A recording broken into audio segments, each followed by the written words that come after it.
For a while, a lot of people would come up to me and be like, "Hey Nelson, what kind of nootropics do you take?" And I'd be like, and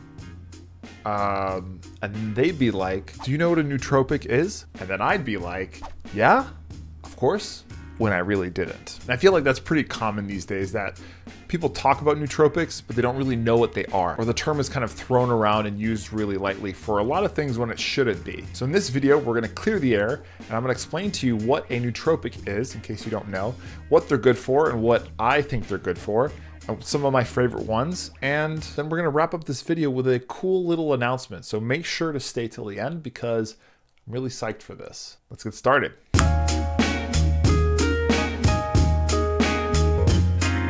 All right, so let's start with a basic question. What the hell is a nootropic? It's a fancy name, but what does it actually mean? And here is my definition. A nootropic is any compound or supplement that can improve cognitive performance. Now you have to be careful here because there are things out there, substances that can improve your cognitive performance, but they're stimulants. And some of these actually have long-term really bad effects for your brain. So what I'm looking for in a nootropic or a blend of nootropics is something that I call stim-free and that is good for you, or there's some research around it that suggests that it's good for your brain. Now you have to be careful here as well because there is actually very little, if any, validated research that backs up a lot of things that people say are nootropics that actually enhance your memory or cognitive performance. Now what you'll see in a lot of the research behind some of these nootropics is it'll say may improve cognitive function. May. Not does or has been proven to, may. And if it says that it's usually backed up by some research, oftentimes the research isn't published yet or it isn't peer reviewed yet, but some claim to be in the process of being published or have that true scientific endorsement.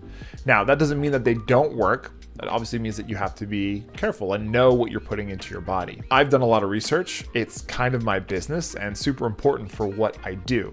So I've done a lot of research and I know what works for me. So I don't want to put anything into your heads. I have some suggestions, but I really encourage anyone out there who's going to delve into any of the nootropics that I'm going to suggest or any that I've mentioned ever to do your own research as well. Again, I'm not a nutritionist. I'm not a scientist.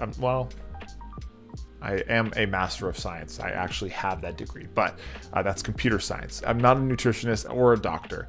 So take what I say with a grain of salt. This is YouTube after all, right? And this is a free video. So I'm just trying to share some of the knowledge that I know. Don't take it as gospel, but it's not like I'm out here to deceive you. I'm telling you honest opinions and what I know. So what are some of the top ones that I use or that I really stand behind, right? And this is the one that I've talked about in many of my videos and I still stand by it today and I still take it every day, which is omega-3s, specifically DHA. It's a fatty acid found in the brain that has been linked with multiple brain health benefits, sharper thinking, faster reaction times, and improved memory. There are studies that have shown this. Now, there are other kinds of omega-3s. There's DHA, EPA, and ALA. From what I understand, the other two eventually convert into DHA. So you can find the other two, but I find like if you're gonna go direct to the source, why not take the DHA? You'll find a lot of foods that are fortified in DHA. There's milks, there's juices, there's eggs. What I use is some kind of supplement, so some kind of pill that's got a certain amount of milligrams of DHA, and that's my daily take. Now, most commonly, a lot of people out there take fish oil, right?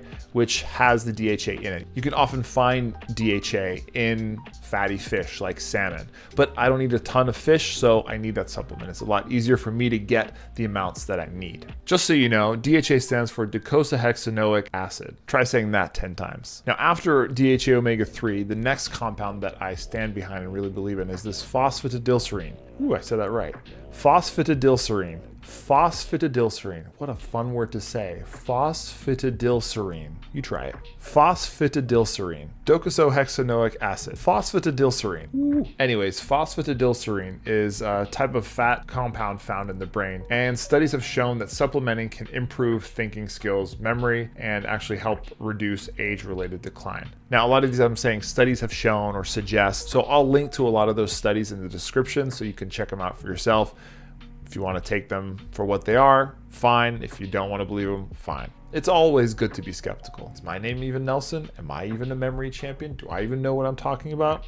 You never know. So phosphatidylserine is a fatty substance. Like I said, it's actually called a phospholipid, and it covers and protects the cells in your brain so that they can better carry messages between them. There's even studies in animals that have shown that levels of this stuff decrease with age. So it's something that keeps us young and sharp in the mind. Well, at least in animals, but you get what I'm saying. Next, after that, let's talk about vitamin B.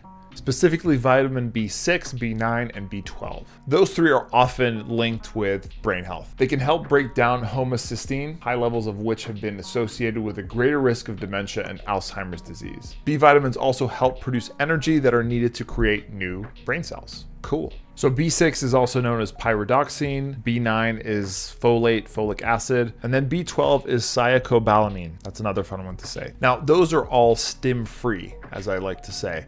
And just to give you an idea of some things that are not stim-free, think of caffeine. Yeah, gives you a mental boost, but it is a stimulant. Then you have things like modafinil, Ritalin, Adderall. Definitely improve your mental performance, but with some serious drawbacks and long-term effects. These are stimulants.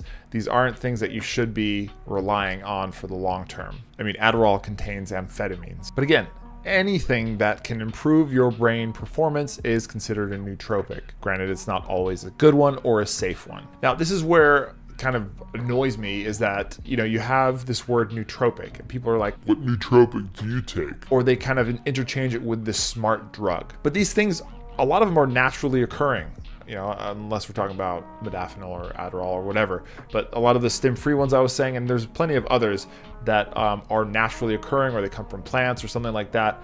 They aren't a smart drug. They are a substance or a compound that help improve or supposedly help improve cognitive performance. Okay, so that's the first misconception. It's not necessarily referring to a smart pill.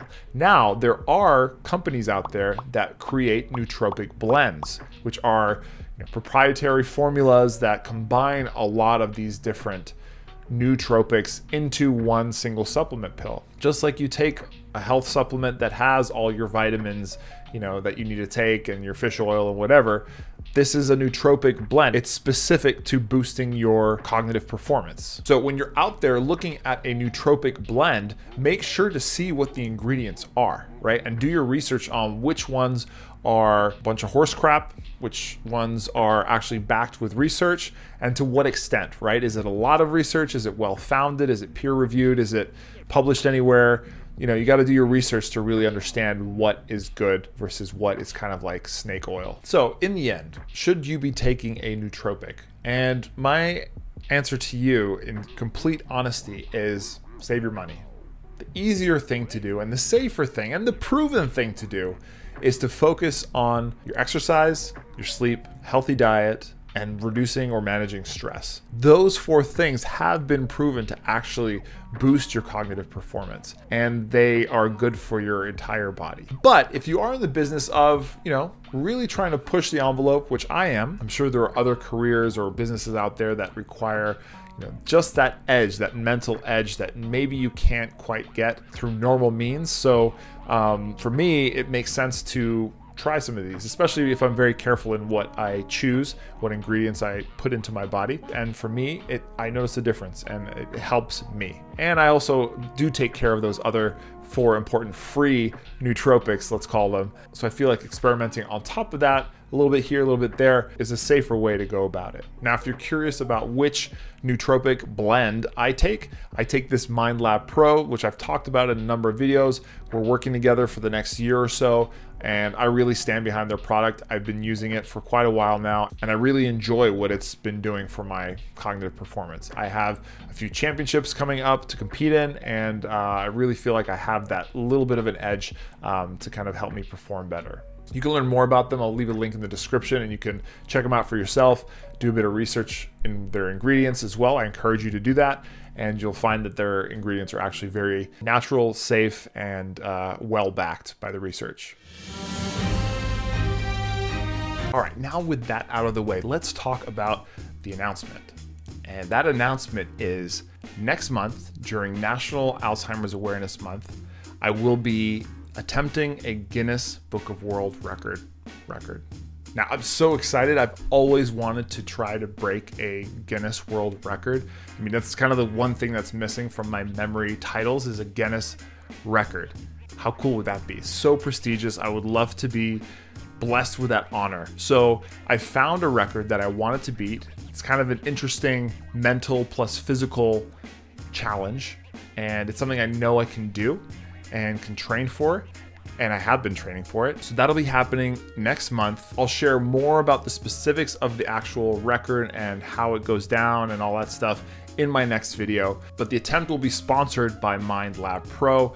They're gonna be all over this thing. They're gonna film behind the scenes. We're gonna do a whole expose on how it goes down, how I prepare for the record, how I hopefully successfully achieve the record, and then I'll also be streaming it live on my YouTube channel so you can watch the day of, no matter where you are in the world, or even if you miss it, you can rewatch it after. Ooh, I'm so excited to share this with you. So please like, share, and subscribe, and even hit that little notification bell so that you know when I upload a new video, and you'll definitely be able to learn about the record that I'm going to be breaking very soon. So excited. This is gonna be awesome. Anyways, hope you enjoyed this video. I'll see you in the next one. I'm out.